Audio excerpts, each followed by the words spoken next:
찬송하리로다. 하나님 곧 우리 주 예수 그리스도의 아버지께서 그리스도 안에서 속한 모든 신령한 복을 우리에게 주시되 곧 창세전에 그리스도 안에서 우리를 택하사 우리로 사랑 안에서 그 앞에 거룩하고 흠이 없게 하시려고 그 깊은 뜻대로 우리를 예정하사 예수를 말미암아 자기의 아들들이 되게 하셨으니 이는 그가 사랑하신 자 안에서 우리에게 거저 주시는 바 그 은혜의 영광을 찬송하게 하려는 것이라. 우리는 그리스도 안에서 그 은혜의 풍성함을 따라 그의 피로 말미암아 속량 곧 제사함을 받았느니라. 이는 그가 모든 지혜와 총명을 우리에게 넘치게 하사 그때 비는 우리에게 알리신 것이고 그의 기뻐하심을 따라 그리스도 안에서 때가 단 경륜을 위하여 예정하신 것이니 한데 있는 것이나 땅에 있는 것이다 그리스도 안에서 통일되게 하려 하심이라. 모든 일 그의 뜻대 결정대로 하시니 이렇게 계획을 따라 우리가 예정을 입어 그 안에서 기업이 되었으니 이는 우리가 그리스도 안에서 전부터 바른 그의 영광의 찬송이 되게 하려 하심이라. 그 안에 너희도 진리의 말씀 곧 너희의 구원의 복음을 듣고 그 안에 또한 믿어 약속의 성령을 인치임 받았으니 이는 우리 기업의 보증이 되사 거두신 것을 속량하시고 그 영광을 찬송하게 하려 하심이라. 아멘.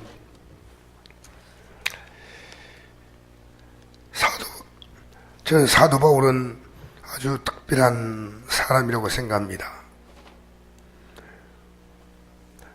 사도 바울의 신앙에는 어떤 의미로 단 한 번의 굴곡도 없었습니다.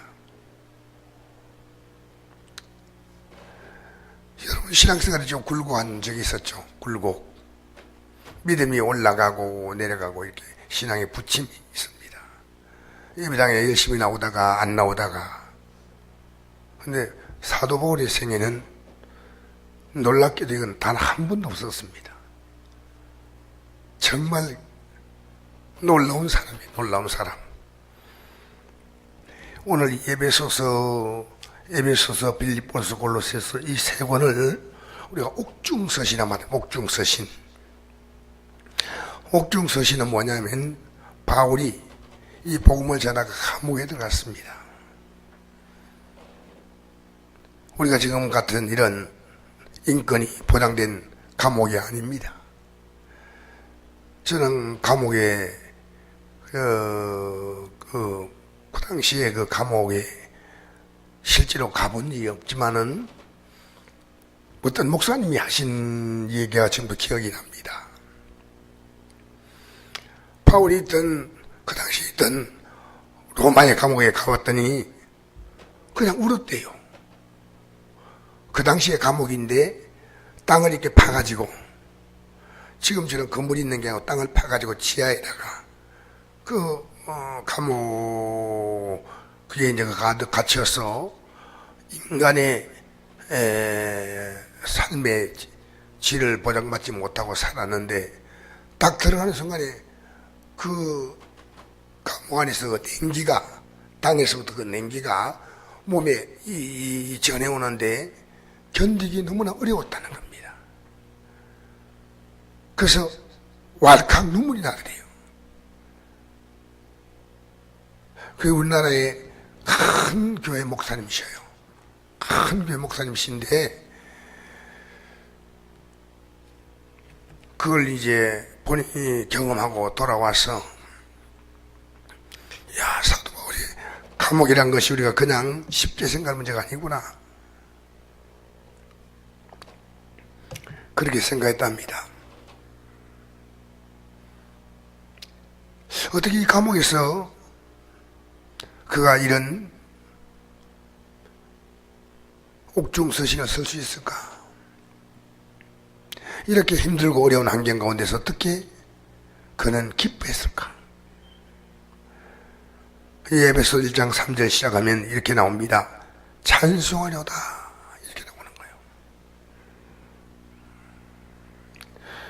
누가 이가 감옥에 있었다고 말할 수 있겠습니까?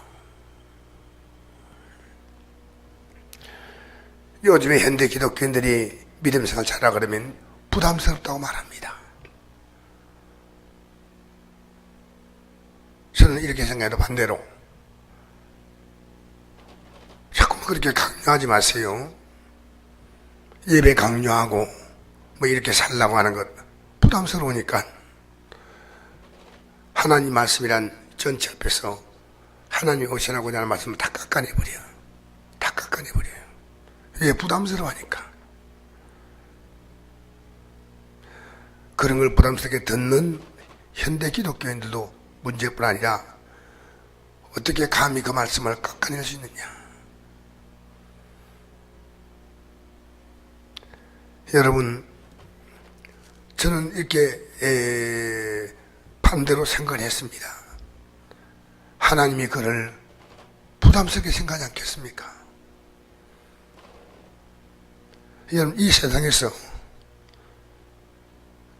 믿음만큼 우리는 이 믿음의 생길을 들어선 만큼 위대한 결단이 없습니다. 사실 거의 제가 매일 내가 이 길을 걸어가고 있는데 우리 시대 이 길을 기쁘게 갈 수 있는, 대화할 수 있는 사람이 많지 않은 시대입니다. 솔직한 마음으로.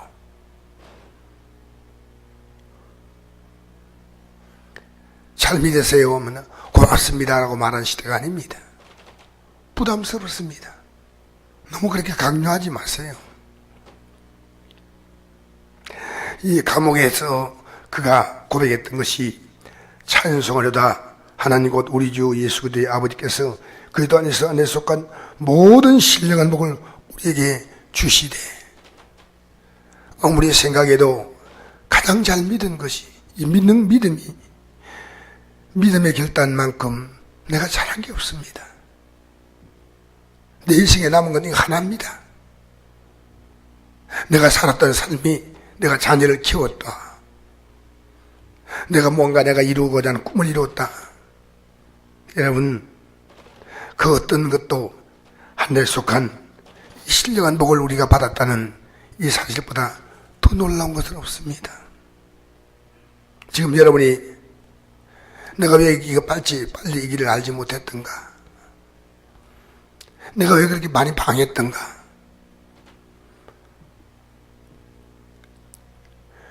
왜 그렇게 내가 주님의 뜻을 생각보다는 내 형편에 맞추어서 믿음 생활하려고 했던가? 이런 거룩한 고민을 해야 합니다. 여러분 예수 믿는 것은 가장 위대하고 탁월한 결단이라고 저는 축하합니다. 제가 이걸 계속 밤에도 고민하면서 오늘 제가 깜빡한 것이 시계를 맞추지 못하고 잤어요. 그걸 생각하지 못했어요. 근데 저는 지금 계속 이걸 고민합니다.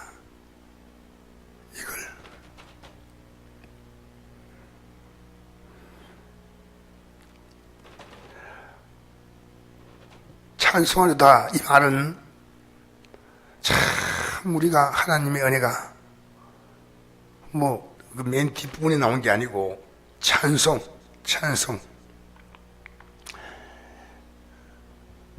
17절 보니까 우리 주 예수 그리스도의 하나님 영광의 아버지께서 지혜와 계시의 영을 너에게 주사 하나님을 알게 하시고 너희 마음의 눈을 밝히사 그의 부르심의 소망이 무엇이며 성도 안에서 그 기업의 영광의 풍성이 무엇이며 그의 힘으로 염의 이름으로 역사하심을 따르면 우리에게 베푸신 능력의 제 거심이 어떠한 것을 내게 알게 하시기를 구하노라. 참 멋진 기도죠.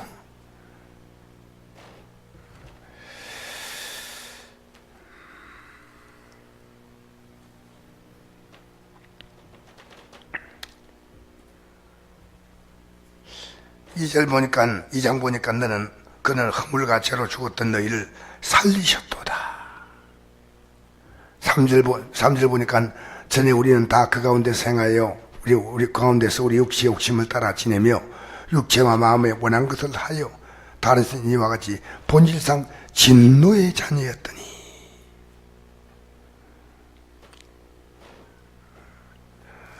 오절 보니까 허물로 죽은 우리를 그리스도와 함께 살리셨고 너희가 은혜로 구원을 받은 것이다. 또 함께 일으켜서 그리스도 예수 안에서 함께 하늘에 앉히시니.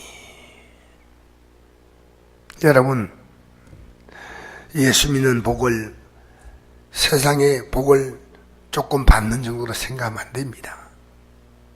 그렇게 생각한다면 처음에 믿음 생각 시작할 때는 잘못된 생각이라고 저는 생각하지 않습니다. 그런데 믿음의 길에 일단 들어섰다면 우리는 예수 믿는 복은 땅의 복이 아니구나, 하늘의 복이구나, 그걸 알게 될 겁니다. 그래가 어떻게 앞으로 어떻게 주의 뜻대로 살지, 내가 어떻게 이 문제를 풀어가야지, 어떻게 내가 이것이 해결돼야지.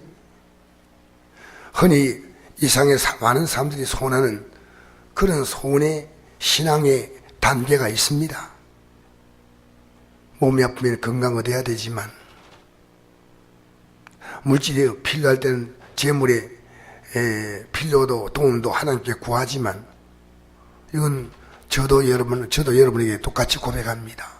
저도 지금 물질적으로 해결될 문제가 사실 있어요. 이 땅에 그런 문제가 없는 경우가 어디 있습니까? 자녀 문제도 있고 다 있죠. 그러나 궁극적으로 여러분과 제가 이 땅에 살면서 나 정말 이 믿음의 길을 정말 잘 가야 되겠구나, 내게 어떤 일만 만나도 나는 이 하나님께 예배하는 생활, 이 하나님을 섬기는 생활. 여러분, 저는 어릴 때 이런 기억이 납니다. 교회에서 제가 고등학교 다닐 때입니다. 대학 지음에 떨어져 가지고 어쨌든 좀 방할 조금 그런 시기 때 누구도 저에게 찾아와 가지고 예배당을 한번 안 나갔습니다. 권면하지 않았어요.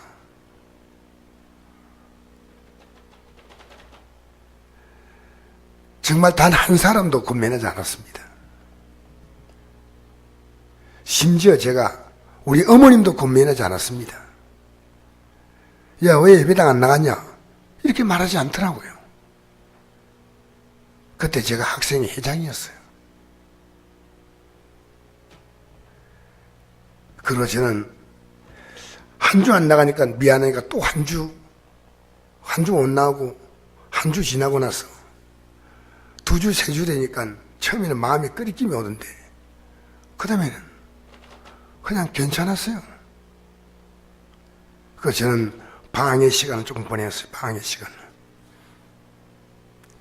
그리고 다시 이제 군 생활을 통해서 새로운 환경에 적응해가지고 저는 제일 먼저 산 것이 예배당이었습니다. 지금도 그때를 제가 생각합니다. 여러분, 교회가 왜 중요한지 아십니까? 교회는요, 믿음의 가족이에요. 신앙생활은 혼자 할 수 없습니다. 이 가족끼리 같이 믿음의 손을 붙잡고 연약한 자는 일으켜주고 도와주고 힘주고 하는 겁니다. 가장 가까이 있는 가족부터 시작해서 우리 성도가 믿음 생활을 잘하면 참 기뻐하고, 왜? 가족이니까, 그리스도 안에서 한 몸이니까. 믿음 생활이 좀 떨어지면 무슨 사정이 있는가 하고 격려하고 용기를 주고. 그런데 지금 교회 안에는 그런 일이 없습니다. 거의 믿음에 좀 열심을 내지 않으면 무슨 사정이 있는가 하고 서로 기도해주고 전화해주고 관심을 가해주고, 정말 교회는 가장 중요한 것을 잃어버렸다 생각을 합니다. 지금 우리 시대 때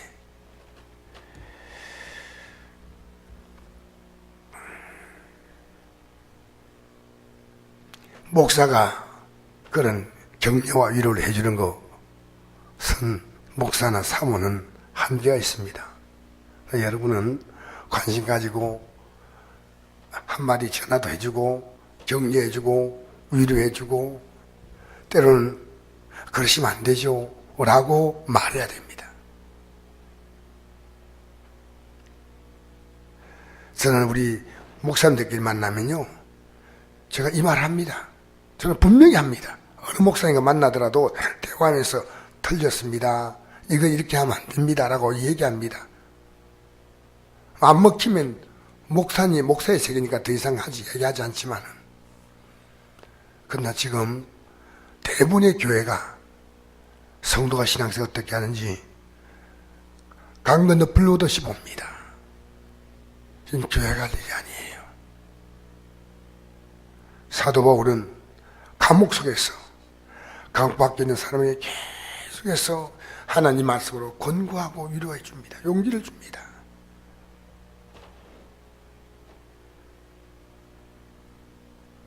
저는 성곡교회가 앞으로 하나님의 뜻대로 나가기 위해서는 성곡교회에서 이게 교회 내가 참 성곡교회 주인이다, 우리 가정이다, 이런 의식하는 사람들이 굉장히 많아야 됩니다. 여러분 집안에서 어떤 일이 생기면 굉장히 관심 갖잖아요. 가족들이 이런 일 만나고 저런 일 만나면 우리는 가족과 함께 운명 공동체 아닙니까? 여러분 신앙이란 이 교회란 운동 공동체지 우리 같은 교회 나온다 이게 아니고 굉장히 중요합니다. 만약 사도 바울이 감옥에서 감옥 밖에 있는 사람에게 이런 편지를 보내지 않았다면 그들은 크게 실망할 겁니다.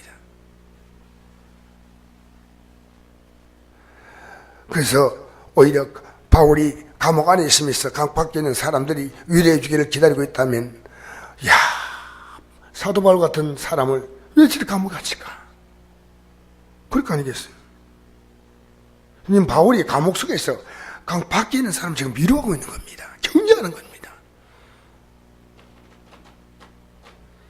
여러분 믿음의 사람들은요, 환경이 안 좋은데 오히려 환경이 좋은 사람, 근데 믿음이 연약한 사람을 오히려 위로해 줄 수 있는 것이 이 믿음의 세계입니다. 애들아 신앙생활 이렇게 하면 안 돼. 오늘 부모님들이 신앙에 비겁합니다. 자녀가 지옥길을 가는데 그냥 방치하고 있어요. 신앙생활을 저렇게 하면 안 돼. 이 세상 가장 성공이 믿음이에요. 믿음보다 중요한 게 어디 있습니까? 어머님 아버님 이렇게 믿음 생활하면 하시면 안 됩니다. 여보 이렇게 믿음 생활 하지 맙시다 하고 우리가 어떻게 이 믿음을 일깨워줄까 하고 우리가 공부하고 하는 데 있어서 지혜가 필요합니다. 굉장한 지혜가 필요합니다. 때로는 성도가 목사님을 독려해야 됩니다. 목사님 이러시면 안 되죠. 교회는요 영적으로 막 땡겨주고 밀어주고 그렇게 해야 됩니다. 사도 바울이 찬송하려다, 이 보통 간단하게 읽어낼 수 있는 내용이 아닙니다.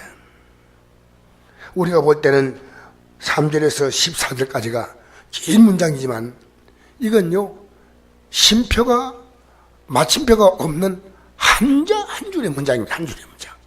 원어에는 한 줄의 문장이 쭉 한 줄로 되어 있어요. 우리는 끊어서 읽지만은 이 긴 문장을요 중간에 문장이 끝나지 않고 연결돼 쭉 나갑니다. 여러분 나 혼자 믿으면 된다고 하는 신앙이 아닙니다. 여러분의 신앙 주위에 많은 분들 같이 연결되어 있습니다. 언젠간 저는 이 사역을 끝내더라도 성곡교회를 영적으로 책임질 일꾼들이 있어야 됩니다. 저는 파송받을 뿐이고 여러분이 성곡교회 주인입니다.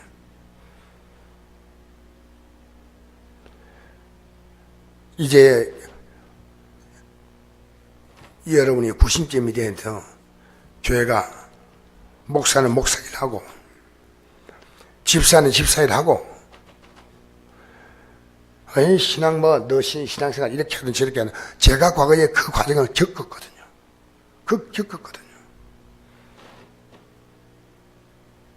정말 저는 그때요, 그 제 인생의 가장 중요한 인생의 한 과정에서 누군가가 저를 격려해주고 위로해주는 게 있었다면 저는 굉장한 변화가 있을 겁니다. 왜 어머님조차도 그 말을 했을까? 그것이 제가 그 뒤로 생각해도 궁금한 점이 있습니다.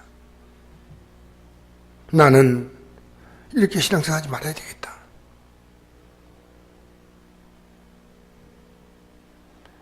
여러분, 우리 순복음 안동교회가 안동교회가 아니고 순복음 부산교회가 제가 그렇게 출발한 교회인데 지금 부산에서요, 죄송합니다, 역사가 몇 년 됐냐? 70년 되는 교회인데요.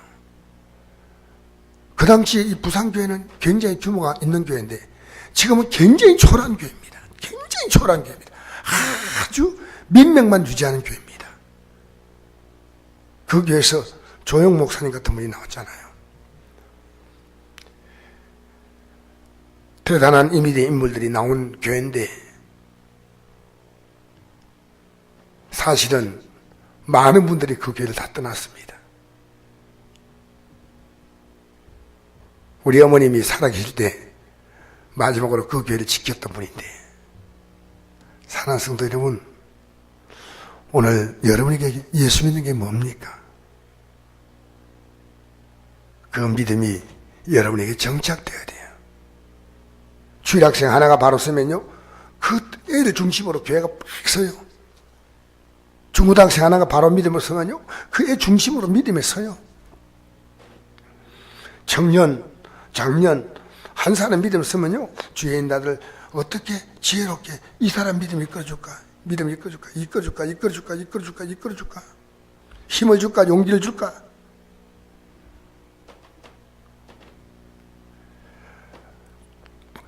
하나님의 교회에 거치는 일꾼이 아니라 하나님의 교회에 보석 같은 일꾼 돼야 돼요. 여러분, 이 땅에 여러분 때문에 그리스도의 몸이 세워지기를 바랍니다. 이 교회가 뭐냐? 그리스도의 몸이에요. 할렐루야. 교회가 그리스도의 몸이에요. 22절 23절 읽고 마치겠습니다. 시작. 또 만물을 그 발 아래 복종하게 하시고 그를 만물 위에 교회의 무리로 삼으셨느니라. 교회는 그의 몸이니 만물 안에서 만물을 충만케 하시니 충만함이니라. 할렐루야. 여러분, 교회는 예배당이 아닙니다. 예배당은 요 건물이죠. 오늘 많은 교회가 예배당이 되고 있습니다.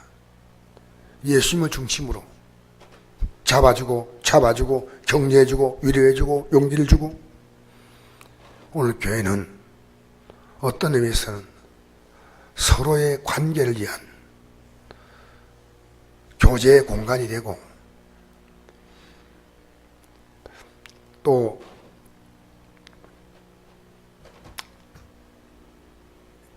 사람들의 관계를 이렇게 넓혀가는 그런 역할도 합니다. 그러나 가장 중요한 것은 교회는 그리스도의 몸이요, 각자가 지체입니다. 우리 몸에 팔이 붙었고 다리가 붙어 있듯이. 그래서 이 몸을 세워가듯이 여러분 그리스도의 몸의 지체로 살게 되기를 축복합니다. 이 땅에 살면서 내가 오늘 이 아침에 한번 고백해 봅시다. 찬송하려다. 내가 어딜 만나도 감옥에 들어가도 찬송하려다. 이 말을 할 수 있는가? 기도하겠습니다. 좋으신 아버지 하나님, 이 아침에 나온 하나님